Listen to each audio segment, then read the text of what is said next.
شام کا دھندلکا پھیل چکا تھا۔ سعدیہ اور شبراتن مکان کے بیرونی کمرے میں بیٹھی تھیں۔ یہ مکان سعدیہ کی ملکیت تھا اور کافی بڑا تھا۔ سعدیہ نابینا تھی اور شبراتن اس کی ملازمہ، اس کی رکھوالی کرتی تھی۔ کمرے میں اس وقت ریڈیو بج رہا تھا۔ ریڈیو سے ایک مرد کی آواز نشر ہو رہی تھی۔ ریڈیو پر جو اسٹیشن لگا ہوا تھا وہ اس مکان سے کئی 100 میل دور ایک بڑے شہر میں واقع تھا۔ سعدیہ جھولنے والی کرسی میں بیٹھی ہوئی تھی اور اپنی گود میں بیٹھی ہوئی بلی کو سہلا رہی تھی۔ دیکھنے میں وہ نابینا دکھائی نہیں دیتی تھی۔ اس کی آنکھوں کی پتلیاں عام انسانوں کی طرح سیاہ تھیں، لیکن ان کی روشنی ختم ہو چکی تھی۔ ریڈیو سے مرد کی آواز ابھی تک آ رہی تھی۔ وہ دن بھر ہونے والے واقعات کی خبریں نشر کر رہا تھا۔ دوپہر کا وقت تھا۔ دفتروں میں لنچ کا وقفہ ہو گیا تھا۔ فارمر بینک کے باہر کی سڑکیں ہجوم سے بھری ہوئی تھیں۔ لابی میں 2 مسلح پہرے دار ڈیوٹی دے رہے تھے۔ ایک شخص بینک میں داخل ہوا۔ وہ بے حد خوش دکھائی دے رہا تھا۔ وہ گنگناتا جا رہا تھا۔ وہ سیدھا دیوار کے پاس بنے ہوئے سلیپ پر پہنچا۔ اس نے وہاں ایک ڈپازٹ سلپ بھری یا شاید چیک لکھا۔ اس دوران میں بھی وہ گنگنا رہا تھا۔ خزانچی لنچ سے فارغ ہو کر اپنی کرسی پر واپس آیا۔ ابھی اس نے اپنی سیٹ سنبھالی ہی تھی کہ اسے گنگناہٹ سنائی دی۔ گنگنانے والا اس کے سامنے کاؤنٹر پر آ کر رک گیا۔ خزانچی نے اس شخص کی سلپ لے کر پڑھنا شروع کر دی۔ سلپ پر ایک مختصر جملہ لکھا تھا: جو کچھ تمہارے پاس ہے میرے حوالے کر دو۔ خزانچی نے نظر اٹھا کر دیکھا۔ ایک ریوالور کی نوک اس کی طرف اٹھی ہوئی تھی۔ ریوالور والا شخص گنگنا رہا تھا۔ پہرے داروں کو شک ہو گیا تھا۔ جیسے ہی وہ معاملے کی چھان بین کرنے کے لیے آگے بڑھے، ان کو گولی مار دی گئی۔ گولی عقب سے چلائی گئی تھی۔ نوجوان کے 2 ساتھی دروازے کے پاس ہی موجود تھے۔ ان پر کسی نے دھیان نہیں دیا تھا۔ پھر خزانچی کو بھی گولی مار دی گئی۔ ڈاکوؤں نے تیزی سے لوٹ کا مال اکٹھا کیا اور سڑک کے کنارے کھڑی کار میں بیٹھ کر فرار ہو گئے۔ بینک کے باقی ملازمین بے حد خوفزدہ ہو گئے تھے۔ انہوں نے کوئی مزاحمت نہیں کی تھی۔ البتہ ایک بات سب لوگوں نے محسوس کی تھی: اس نوجوان کی گنگناہٹ آخری وقت تک جاری رہی تھی۔ خواتین و حضرات، وہ خون آشام قاتل، وہ ڈاکو جو ڈاکہ ڈالتے ہوئے بھی گنگناتا رہتا ہے، اس کی تلاش میں ہماری مدد کیجیے۔ بینک کے کیشیئر نے مرنے سے پہلے اس دھن کے بارے میں بتایا تھا جو وہ قاتل گنگنا رہا تھا۔ وہ دھن مشہور گیت چل چل رے نوجوان کی تھی۔ یاد رکھیے، آئندہ جب بھی وہ دھن کوئی گنگناتا دکھائی دے تو قریبی پولیس اسٹیشن کو اطلاع دیں۔ شبراتن سعدیہ نے آواز دی: میں 3 بار کہہ چکی ہوں کہ ریڈیو کو بند کر دو۔ تمہاری جیسی عمر کے بچوں کے لیے ایسی چیزیں نہیں سننی چاہیے۔ کلک کی آواز سنائی دی اور کمرے میں سناٹا چھا گیا۔ کچھ دیر بعد لڑکی شبراتن نے کہا: دارالحکومت، یہ وہی جگہ تو نہیں جہاں سے آخری مرتبہ عرفان صاحب کا خط آیا تھا؟ سعدیہ نے دیوار کی طرف چہرہ گھمایا۔ وہ دیکھ نہیں سکتی تھی، لیکن اس کو علم تھا کہ عرفان کی تصویر دیوار پر کسی جگہ لگی ہوئی ہے۔ وہ روزانہ عرفان کی تصویر صاف کرتی تھی۔ 2 سال پہلے کی بات ہے، سعدیہ نے آہستگی سے کہا۔ میرے خیال میں اب وہ کہیں اور چلا گیا ہوگا۔ سعدیہ نے آہ بھرتے ہوئے کہا: 5 سال کا عرصہ بہت ہوتا ہے، اور وہ بھی ایک نابینا عورت کے لیے۔ وہ بڑا آدمی بننا چاہتا تھا۔ مجھے امید ہے وہ اپنے مقصد میں کامیاب ہو گیا ہوگا۔ وہ اب واپس آنے والا ہوگا۔ بڑی سڑک ان کے مکان کے قریب سے گزرتی تھی۔ کسی کار کے انجن کی آواز سنائی دے رہی تھی۔ وہ آواز قریب آتی جا رہی تھی۔ اس سڑک کے بہت کم ٹریفک گزرتا تھا۔ دونوں عورتیں خاموش ہو گئیں۔ وہ انتظار کر رہی تھیں کہ کار گزر جائے تو پھر کچھ بات کریں۔ انجن کا شور اب زیادہ نزدیک آ گیا تھا۔ اچانک شور رک گیا اور کار کے بریک چیخ اٹھے۔ پورچ میں تیز تیز قدموں کی آواز سنائی دی۔ پھر کسی نے دروازے پر مکہ مارا اور تیزی سے مکے برسا رہا تھا۔ پورا مکان اس کے اس طرح دروازہ پیٹنے سے جیسے لرز رہا تھا۔ شبراتن نے اپنی کرسی سے چھلانگ لگائی۔ کرسی چرچرا کر رہ گئی۔ سعدیہ وہیں بیٹھی تھی۔ وہ اپنے کانوں سے دیکھنے کا کام کر رہی تھی۔ شبراتن کے قدموں کی چاپ سنائی دے رہی تھی۔ وہ تیز تیز قدموں سے ہال کی طرف جا رہی تھی۔ پھر ایک کلک کی آواز سنائی دی۔ شبراتن نے پورچ کی بتی کا بٹن آن کر دیا۔ پھر دروازہ کھلنے کی آواز سنائی دی۔ اسے بند کرو، تمہیں کیا ہو گیا ہے؟ ایک غراہٹ سنائی دی۔ کلک کی آواز دوبارہ سنائی دی۔ پھر شبراتن کے قدموں سے بھی بھاری قدموں کی چاپ سنائی دینے لگی۔ چاپ کمرے کی طرف بڑھ رہی تھی، لیکن سعدیہ پہلے ہی اپنی کرسی سے کھڑی ہو گئی تھی۔ اندھیرا ہونے کے باوجود اس نے اپنے دونوں بازو پھیلا دیے تھے۔ عرفان، اس نے منہ سے نکلنے والی آواز ایک سرگوشی سے زیادہ تیز نہ تھی۔ تمہارے ساتھ یہاں اور کون ہے؟ مرد نے پوچھا۔ سعدیہ نے مرد کی آواز سے اندازہ لگایا کہ اس کا سر کمرے میں گھوم رہا ہے۔ مرد نے کمرے میں داخل ہوتے ہی جائزہ لینا شروع کر دیا۔ صرف ہم دونوں ہیں عرفان۔ شبراتن تمہارے جانے کے ایک ہفتہ بعد آئی تھی۔ وہ واپس دروازے تک پہنچ گیا۔ اس نے کہا، اس کو اندر لے جاؤ جلدی سے۔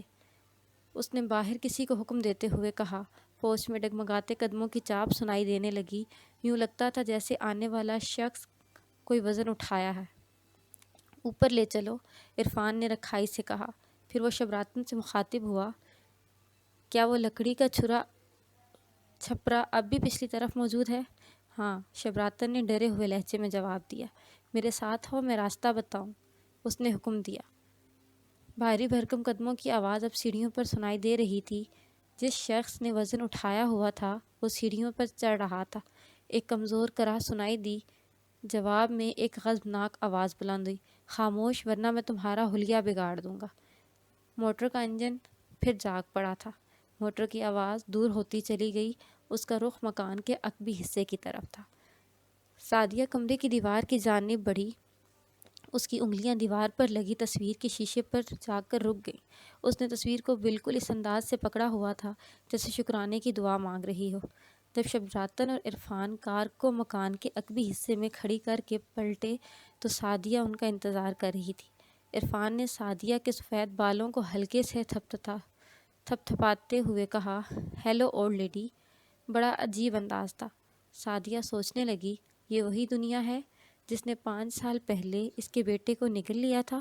وہ سوچتے سوچتے چونکی، یہ وہی دنیا ہے۔ ایک کرسی کی چرچراہٹ گونجی۔ عرفان کرسی پر بیٹھ گیا تھا۔ ماچس کی تیلی جلنے کی آواز آئی، پھر تمباکو کی بو اس کے نتھوں سے ٹکرائی۔ لیکن شبراتن کیوں خاموش ہے؟ سعدیہ سوچ رہی تھی۔ کیا بات ہے بچی؟ سعدیہ نے پوچھا۔ میرے لباس پر خون کا دھبا لگا ہوا ہے، شبراتن نے ہکلاتے ہوئے کہا۔ وہ دھبا کار کی سیٹ پر سے لگا ہوگا، عرفان نے اطمینان سے کہا۔ راستے میں معمولی حادثہ پیش آ گیا اور کھڑکی کا شیشہ ٹوٹ گیا تھا۔ ہمارا ایک ساتھی معمولی زخمی ہو گیا ہے۔ کیوں نہ ہم ڈاکٹر کو بلوائیں؟ سعدیہ نے پریشان لہجے میں کہا۔ اچانک عرفان کا لہجہ تبدیل ہو گیا۔ وہ سعدیہ کی بات کاٹتے ہوئے بڑبڑایا، ڈاکٹر کو بلانے کی ضرورت نہیں، ہم اس کی دیکھ بھال کر سکتے ہیں۔ سعدیہ عرفان کی طرف بڑھنے لگی۔ میں دیکھنا چاہتی ہوں کیا تم بدل گئے ہو؟ عرفان، یہ بالکل عرفان ہو۔ سعدیہ کی انگلیاں آنکھوں کا کام انجام دیتی تھیں۔ اس کی انگلیاں عرفان کے چہرے کو چھو رہی تھیں۔ شدت جذبات سے اس کا ہاتھ کانپ رہا تھا۔ یہ تم نہیں ہو، سعدیہ کی شکستہ آواز سنائی دی۔ کیا تمہیں کچھ ہو گیا ہے عرفان؟ عرفان نے جھٹکے سے سعدیہ کا ہاتھ پیچھے کر دیا اور بولا، ایک جھگڑے میں معمولی چہرے پر زخم آ گئے تھے، یہ اس کی خراش ہے۔ اس وقت مکان کے اوپری حصے میں ایک آواز سنائی دی، گرم پانی لاؤ، جلدی کرو۔ میں پانی لے جاتی ہوں، شبراتن نے کہا۔ میں خود لے جاؤں گا، عرفان رکھائی سے بولا۔ تم جہاں ہو وہیں بیٹھی رہو۔ جب وہ چلا گیا تو شبراتن خود بخود بڑبڑانے لگی۔ انہیں بہت شدید حادثہ پیش آیا ہوگا۔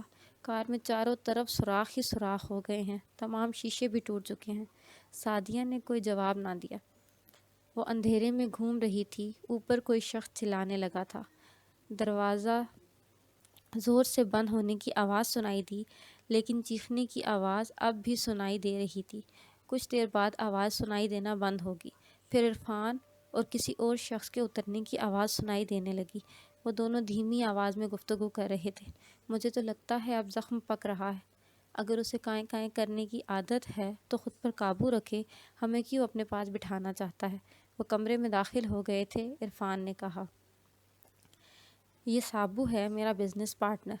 دوسرا شخص عجیب انداز میں ہنسا۔ وہ دونوں میز کے گرد بیٹھ گئے تھے۔ شبراتن کے قدموں کی آواز بار بار سنائی دے رہی تھی۔ وہ ان کے لیے کھانا لا رہی تھی۔ اچانک رکابی گرنے کی آواز آئی جو شبراتن کے ہاتھ سے گری تھی۔ اسے گھورنا بند کرو، عرفان غرایا۔ تمہیں کیا ہو گیا ہے؟ اوپر سے کرانے کی آواز دوبارہ بلند ہونے لگی۔ ان میں سے ایک اٹھ کر اوپر چلا گیا تو اوپر سے سنائی دینے والے کراہ اچانک چیخ میں بدل گئی اور پھر خاموشی چھا گئی۔ دوڑتے قدموں کی آواز سنائی دینے لگی۔ چھت پر دوڑنے کی آواز سنائی صاف دے رہی تھی اور دونوں اوپر ہی تھے۔ شبراتن اچانک سعدیہ کے پاس آ کر بیٹھ گئی۔ وہ کپ کپا رہی تھی۔ مجھے ڈر لگ رہا ہے، اس نے ہلکاتے ہوئے کہا۔ میں نے اپنے چہرے پر راکھ مل لی ہے اور بال بے ترتیب کر لی ہیں۔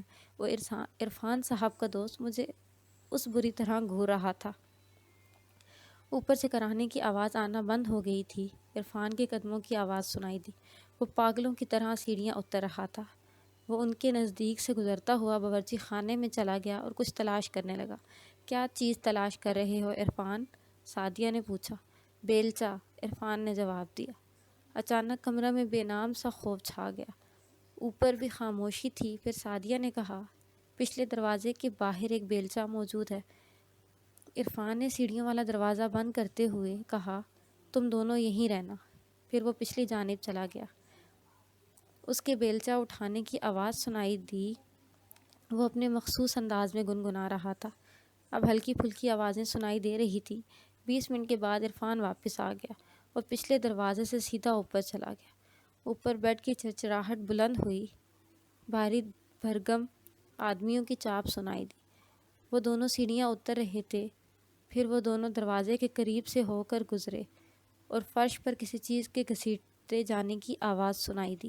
اور پھر جب عرفان اور اس کے ساتھی واپس آئے تو وہ دونوں کہکے لگا رہے تھے۔ پھر وہ دونوں باورچی خانے میں داخل ہوئے۔ نل کھلے اور بہنے کی آواز سنائی دینے لگی۔ کافی دیر بعد وہ ایک آواز پر چونکی۔ اس کے خیالوں کا سلسلہ ٹوٹ گیا۔ چڑیا کہاں گئی؟ یہ عرفان کے ساتھی کی آواز تھی۔ اوپر کمرے میں سونے چلی گئی ہے، جواب سنائی دیا، اور اس کے ساتھ ہی بلی کے چیخنے کی آواز سنائی دی۔ اب اسے تو پیچھا چھوٹ گیا، عرفان کے دوست نے کہا۔ اب ہمیں چھپنے یا رکنے کی کیا ضرورت ہے؟ خدا کے لیے اس جگہ سے نکل چلو۔ ہم کسی کو بھی اغوا کر کے اور کار چوری کر کے فرار ہو سکتے ہیں۔ جو پہلا جہاز ملا اس سے نکل چلیں گے۔ بتاؤ ہمیں کب چلنا ہے؟ کیوں نہ ایک تیر سے 2 شکار کیے جائیں؟ یہ عرفان کی آواز تھی۔ قریبی گاؤں میں ایک بینک ہے۔ کیا خیال ہے اگر صبح جاتے ہوئے ہم کچھ دیر وہاں رک جائیں؟ میلوں دور رکے دیہاتی یہاں اپنا روپیہ جمع کرواتے ہیں۔ تم ٹھیک کہتے ہو۔ لوگوں اور پولیس کو امید نہ ہوگی کہ ہم 6 مہینے تک دوبارہ نمودار ہوں گے۔ اس وقت بینک کو لوٹنا بعد میں لوٹنے کی نسبت زیادہ آسان ہوگا۔ پھر ہم چھپ جائیں گے اور جب تک معاملہ سیٹ نہیں ہو جاتا کوئی واردات نہیں کریں گے۔ منظور ہے؟ عرفان کے دوست سابو نے کہا۔ لیکن تمہارے ساتھ یہ میری آخری واردات ہوگی، کیونکہ تم وہ دھن جو ہمیشہ گنگناتے رہتے ہو کسی دن پھنسوا دو گے۔ عرفان کا کہکا سنائی دیا۔ بولا، میں جان بوجھ کر یہ حرکت نہیں کرتا، یہ میری عادت ہے۔ وہ دونوں نچلے ہال میں آ گئے۔ سعدیہ دبے پاؤں اوپر ہال میں چلی گئی۔ وہ سیدھی اپنے کمرے میں چلی گئی۔ اس نے اپنے کمرے کا دروازہ آہستہ سے بند کر لیا تو اسے ان دونوں کی سیڑھیاں چڑھنے کی آواز سنائی دی۔ میں کہاں لیٹوں؟ سابو نے کہا۔ مجھے کیا غرض کہ تم کہاں لیٹتے ہو؟ عرفان غرایا۔ میں اس کمرے میں نہیں لیٹوں گا جہاں اسے رکھا تھا۔ سعدیہ کا پورا جسم تن گیا۔ کسی نے شبراتن کے دروازے کا ہینڈل گھمایا تھا۔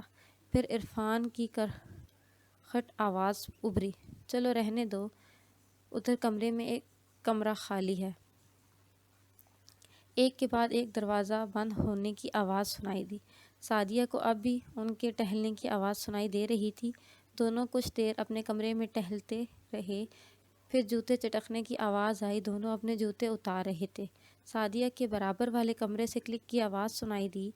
اس کمرے کی بتی بجھائی گئی تھی۔ 1 منٹ کے بعد دوسری کلک کی آواز آئی۔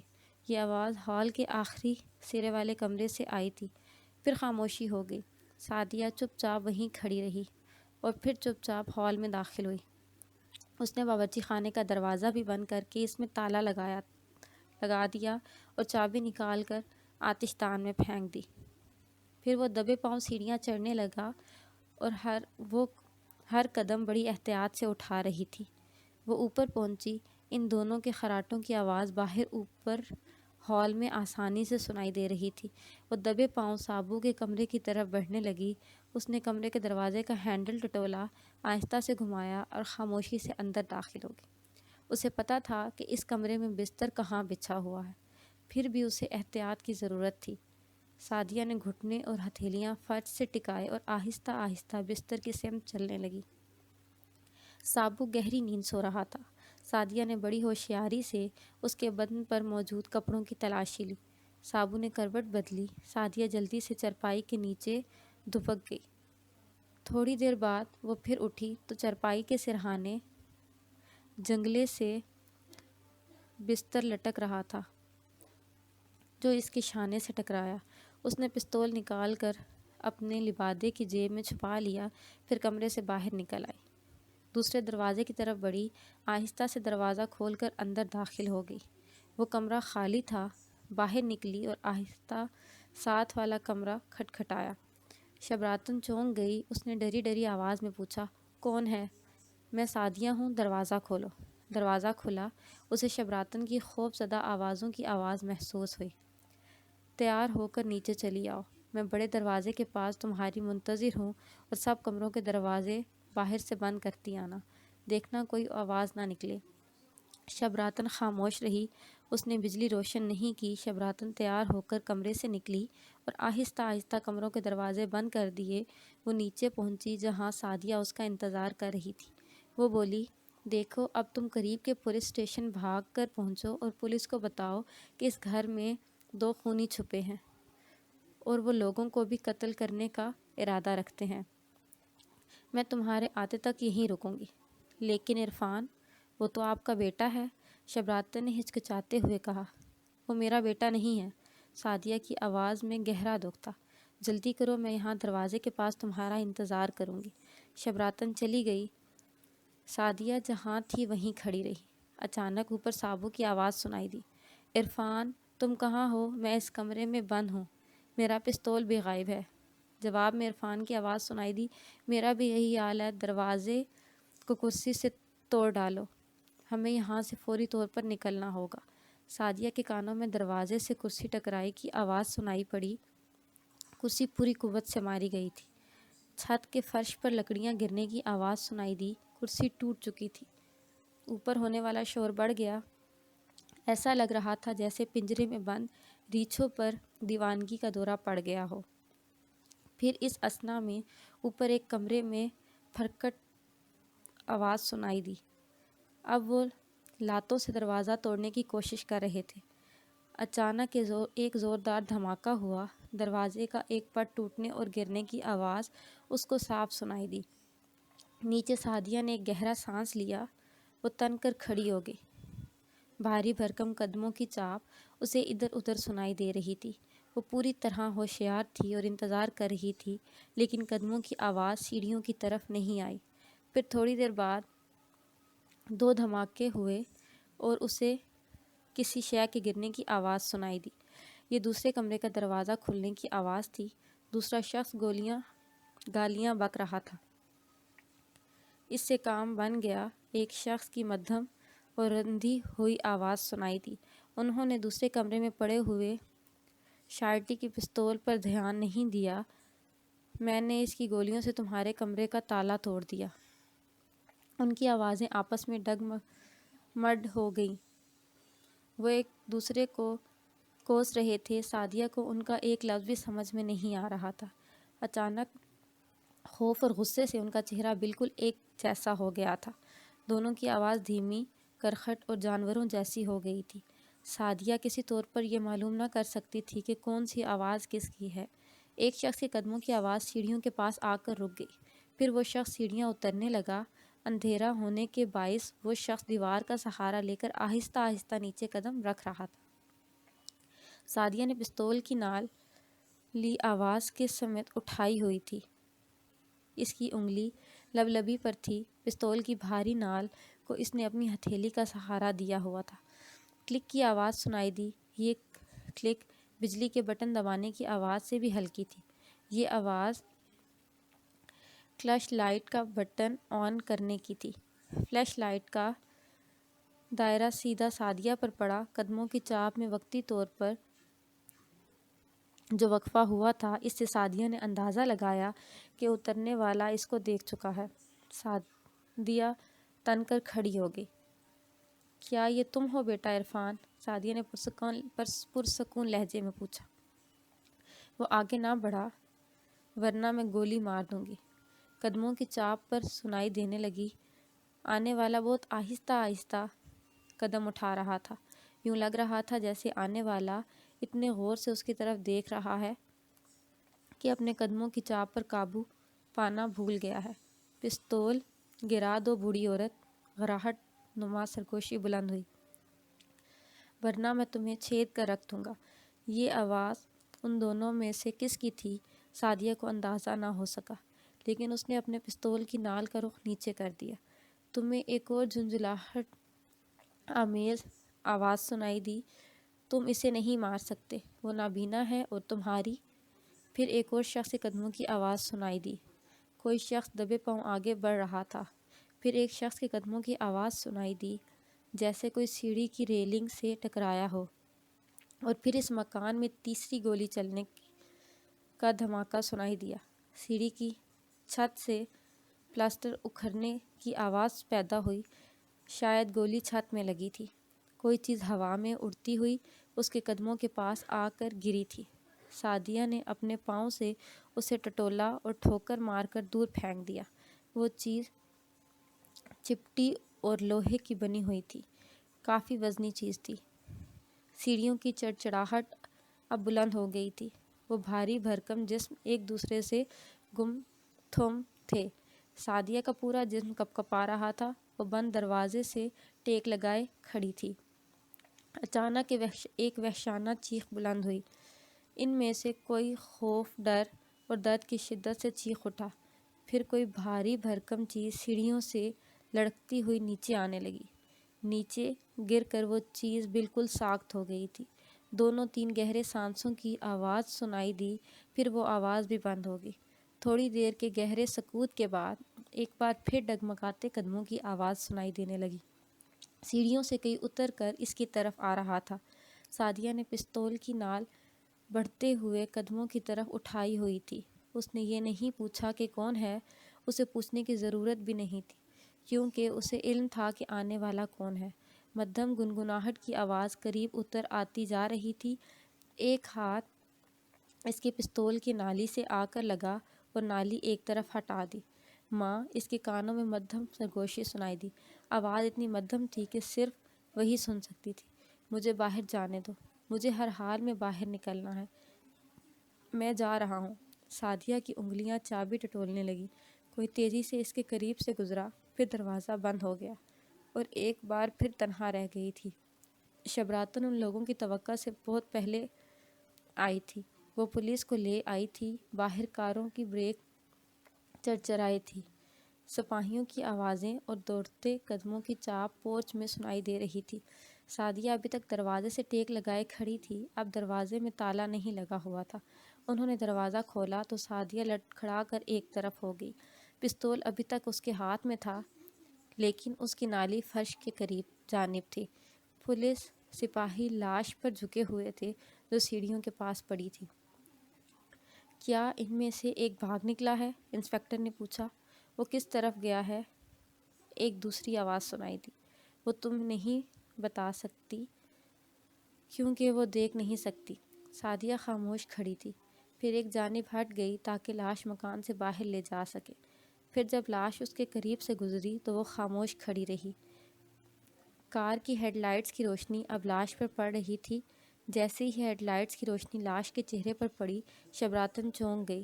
اس نے ایک ہچکی لی۔ وہ عرفان کی لاش تھی۔ اس کو سابو نے گولی مار کر ہلاک کر دیا تھا، اور یہ بات سعدیہ کو معلوم تھی۔ یہی سبب تھا کہ سعدیہ نے اس کو نکل جانے موقع دیا۔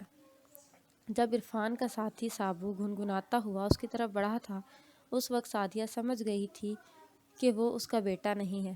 سعدیہ جو کام خود انجام دینا چاہتی تھی وہ عرفان کے ساتھی نے انجام دے دیا تھا۔ پھر بھلا وہ کیوں اسے فرار نہ ہونے دیتی؟ لیکن پولیس نے فرار ہونے والے کا پیچھا کیا۔ مکان سے نکلنے کے بعد سابو پچھلی طرف جھاڑیوں میں چھپ گیا تھا، کیونکہ اس نے سڑک پر اپنے ایک پیچھے پولیس کی گاڑی کو آتے دیکھ لیا تھا۔ 3 گاڑیاں تھیں اور ان کے اوپر سرخ روشنی گھوم رہی تھی۔ یہ دیکھ کر سابو جھاڑیوں میں چھپ گیا تھا۔ پولیس کے سب سپاہی گاڑیوں سے نکل کر جب کچھ مکان کے اندر چلے گئے اور کچھ نے مکان کا گھیراؤ کر لیا تو سابو چپکے سے جھاڑیوں سے نکلا اور رینگتے ہوئے ایک جگہ پہنچ گیا جہاں وہ کار کھڑی تھی جس میں عرفان اور وہ آئے تھے۔ اس کی کوشش تھی کہ پولیس کی اس پر نظر نہ پڑے اور وہ اپنی کوشش میں کامیاب رہا۔ وہ کار تک پہنچ گیا، پھر اس نے آہستہ سے کار کا دروازہ کھولا اور اس کے اندر گھس گیا۔ اس وقت بھی پولیس کو اس کی خبر نہ ہوئی، لیکن جب اس نے گاڑی کا سٹارٹ کیا تو اس کی گڑگڑاہٹ سن کر انسپکٹر چونکا۔ وہ بھاگ کر کار کی طرف آیا، لیکن اس وقت تک وہ کار تیز رفتاری سے کافی دور نکل چکی تھی۔ انسپکٹر نے پولیس کے نوجوان کو حکم دیا، اس کا پیچھا کرو، جانے نہ پائے۔ اور پھر آن واحد میں پولیس کی 3 گاڑیاں اس کار کے پیچھے اسی رفتار میں بھاگنے لگیں جس رفتار میں کار سڑک پر جا رہی تھی۔ اور پھر تھوڑی دیر میں پولیس کی گاڑیاں کار کے قریب پہنچ گئیں تو سابو نے کار کی اگلی سیٹ کے نیچے سے سٹین گن نکالی اور اندھا دھند فائرنگ شروع کر دی، جس کا نتیجہ یہ ہوا کہ پولیس کی گاڑیوں کی رفتار کچھ کم ہوئی اور کار اور پولیس کی گاڑیوں میں تھوڑا سا فاصلہ پیدا ہو گیا۔ اور پھر اس خیال سے کہ یہ فاصلہ اور نہ بڑھ جائے، پولیس انسپکٹر نے بھی اپنی فورس کو حکم دیا کہ کار پر اسٹیشن گول سے فائرنگ کرو۔ سپاہیوں نے اپنے افسر کے حکم کی تعمیل کی، درمیانی گاڑیوں سے 3 اسٹین گنیں گولیاں برسانے لگیں۔ اس بار کار پر گولیوں کی بارش ہو رہی تھی۔ سابو نے جب دوسری طرف سے بھی اندھا دھند فائرنگ ہوتی دیکھی تو کار کی رفتار کو اور تیز کر دیا۔ اب تو کار 100 میل فی گھنٹہ کی رفتار سے سڑک پر اڑی جا رہی تھی اور اس پر گولیوں کی بارش ہو رہی تھی۔ کار میں جہاں گولی لگتی سوراخ ہو جاتا، جس کا نتیجہ یہ ہوا کہ گولیاں سابو کے دائیں بائیں اور اس کے سر کے اوپر سے بھی گزرنے لگیں۔ اس کو یقین ہو گیا تھا کہ اب وہ پولیس کے چنگل سے بچ کر نہیں نکل سکتا۔ اس کی موت یقینی ہے۔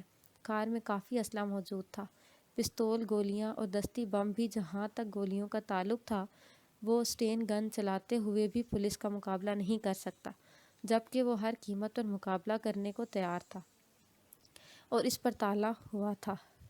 اس کی موت اب یقینی تھی، وہ جانتا تھا، مگر اس کے اپنے دل کے ساتھ فیصلہ کر لیا تھا کہ مرنے سے پہلے جتنے بھی پولیس والوں کو مار سکتا ہے وہ مار دینا چاہیے۔ اب اس نے ایک ہاتھ سٹیئرنگ پر رکھا ہوا تھا اور دوسرے ہاتھ سے کار کے نیچے سے دستی بم نکالا، اس کی پن نکالی اور ہاتھ بڑھا کر دستی بم پچھلی طرف اچھال دیا تو وہ نشانے پر نہ پڑا۔ ایک دھماکہ ہوا، سڑک کی دھول اٹھی، دھواں پھیلا، لیکن پولیس کی گاڑیاں سلامتی سے آگے نکل گئیں۔ اب سابو نے ایک اور دستی بم نکالا اور پچھلی طرف اچھال دیا، جو نشانے پر نہ گرا۔ پولیس کی اگلی گاڑی کے کچھ حصے کو کچھ نقصان پہنچا، لیکن اس کے انجن کو کوئی نقصان نہ پہنچا۔ وہ اسی رفتار سے بھاگتی رہی، لیکن دستی بم کی کرچیاں لگنے سے کچھ سپاہی شدید زخمی ہو گئے۔ پولیس انسپکٹر کو بڑا غصہ آیا۔ پولیس کے پاس بھی دستی بم موجود تھے۔ اس نے حکم دیا کہ اس بدمعاش کی گاڑی پر دستی بم پھینکو اور فائرنگ بھی جاری رکھو۔ ادھر سابو برابر دستی بم پھینک رہا تھا، جبکہ پولیس بھی مقابلے میں دستی بم پھینک رہی تھی۔ اب جو سابو نے دستی بم پھینکنے کے لیے کھڑکی سے بازو باہر نکالا تو پولیس کے ایک سپاہی نے اسٹین گن کا پورا برسٹ اس پر چھوڑ دیا تو سابو کا بازو شانے سے یوں کٹ کر نیچے گر گیا جیسے کسی پرندے کا پر کٹ کر گر جاتا ہے۔ اس کا دایاں بازو شانے سے کٹ چکا تھا۔ اس کے بائیں ہاتھ سے سٹیئرنگ تھام لیا تھا، لیکن کار پر قابو نہ پا سکا۔ ایک تو اس کا دایاں بازو کٹ جانے سے اس کے شانے سے خون کی دھاریں پھوٹ رہی تھیں، جوں جوں خون نکلتا جا رہا تھا وہ نڈھال ہوتا جا رہا تھا، اور دوسرا بائیں ہاتھ سے سٹیئرنگ پر قابو پانا اس کے بس کا روگ نہ تھا۔ کار ہوا کی طرح اڑی جا رہی تھی۔ آگے سڑک پر ایک موڑ آیا تو وہ موڑ نہ کاٹ سکا۔ کار بے قابو ہو کر ایک درخت سے جا ٹکرائی اور ایک ہولناک دھماکہ ہوا۔ پھر 3-4 دھماکے ہوئے اور کار کے پرختے اڑ گئے جیسے آندھی تنکوں کو فضا میں اچھال دیتی ہے۔ پولیس کی گاڑیاں بھی رک گئی تھیں۔ پولیس انسپکٹر گاڑی سے نیچے اترا اور تباہ شدہ کار کے ملبے کی طرف بڑھا۔ دیکھا تو سابو اپنے ہی خون میں بہتا رہا تھا۔ اس کا دایاں بازو اور دائیں ٹانگ بھی غائب تھی۔ وہ آخری سانس لے رہا تھا۔